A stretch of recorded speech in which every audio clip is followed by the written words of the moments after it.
จอลูกหนังมีเข้าบานเตะที่เด็ด3คู่ประจำวันพุธที่8เดือน4ปี2026เอามาเลยมาถึงคุยหนึ่งในศึกยูฟ่าแชมเปี้ยนลีกรอบ8ทีมสุดท้ายนัดที่1เตะในเวลา20:00ของคืนนี้การพบกันระหว่างปารีสแซงต์แชร์กแมงทีมดังจากฝรั่งเศสจะเปิดบ้านต้อนรับการมาเยือนของหงแดงลิเวอร์พูลทีมจากอังกฤษ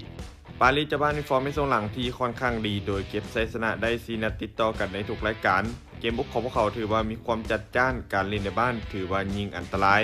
ส่วนลิเวอร์พูลทีมเยือนมีฟอร์มการเล่นช่วงหลังถือว่ายังคงน่าเป็นห่วงโดยเก็บชัยชนะได้เพียงนัดเดียวจาก5เกมหลังสุดแต่เกมบุกของพวกเขายังถือว่ามีความเฉียบคมโดยเฉพาะการเล่นเกมสวนกลับยังคงมีความอันตรายเกมนี้บางจากภาพรวมเจ้าบ้านปารีสพวกเขายังคงเหนือกลัวบ่ว่าจะเป็นเรื่องความมั่นใจสภาพนักเตะและการเล่นในบ้านจึงมีโอกาสค่อนข้างสูงที่พวกเขาจะกลุ่มความได้เปรียบในนัดแรกไปได้การคาดการณ์สกอร์ที่น่าจะเกิดขึ้นปารีสจะเปิดบ้านเอาชนะลิเวอร์พูลไปด้วยสกอร์2-1งานตอนคู่ที่2อยู่ที่รายการเดียวกันเตะในเวลา20:00ของคืนนี้เป็นการพบกันเองจากทีมในลาลิก้าสเปนระหว่าง FC บาร์เซโลนาจะเปิดบ้านต้อนรับการมาเยือนของแอตเลติโกมาดริดบาร์เซโลนาจะบ้านมีฟอร์มการเล่นช่วงหลังถือว่าค่อนข้างดีด้วยการเก็บชัยชนะได้อย่างต่อเนื่องจุดเด่นของทีมคือการคล้องบานเก่งรวมไปถึงเกมบุกที่มีความไหลลื่นส่วนแอตเลติโกมาดริดทีมเยือนมีฟอร์มการเล่นช่วงหลังถือว่ายังบ่ค่อยนิ่งโดยแพ้ติดต่อกันมาแล้ว3เกมในทุกรายการจุดเด่นของทีมคือเกมรับที่มีความเหนียวแน่นและระเบียบวินัยสูงทั้ง2ทีมเพิ่งจะพบกันในเกมลีกในนัดล่าสุดซึ่งเป็นบาร์เซโลนาที่สามารถบุกไปเฉือนเอาชนะแอตเลติโกมาดริดไปด้วยสกอร์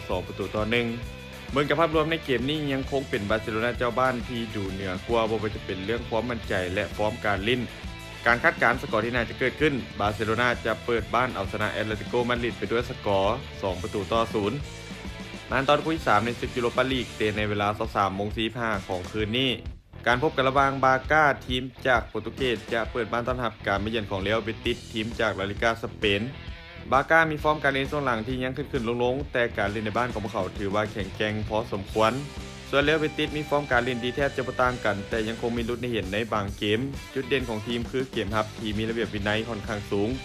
เกมนี้คาดว่าเกมน่าจะเปิดแลกกันบาก้าอาจจะเป็นฝ่ายที่คล้องบานหลายกว่าเล็กน้อยพอเขาเล่นในบ้านส่วนเบติสพวกเขาจะมาเล่นด้วยความหัดกลุ่มบวกกับการเล่นเกมสวนกลับเป็นระยะเกมนี้เบื้องจากภาพรวมค่อนข้างสูสีและมีโอกาสค่อนข้างสูงที่จะจบลงด้วยผลเสมอการคาดการณ์สกอร์ที่น่าจะเกิดขึ้นบาก้าจะเปิดบ้านเสมอกับเบติสไปด้วยสกอร์1-1สุดท้ายนี้เด็กทุกคนสนใจแนวทางดีๆแบบนี้อย่าลืมกดไลค์กดแชร์ออกไปเพื่อเป็นแนวทางเพิ่มเติมและใครสนใจอยากลงทุนสามารถกดลิงก์ผ่านหน้าช่องได้เลยเด้อ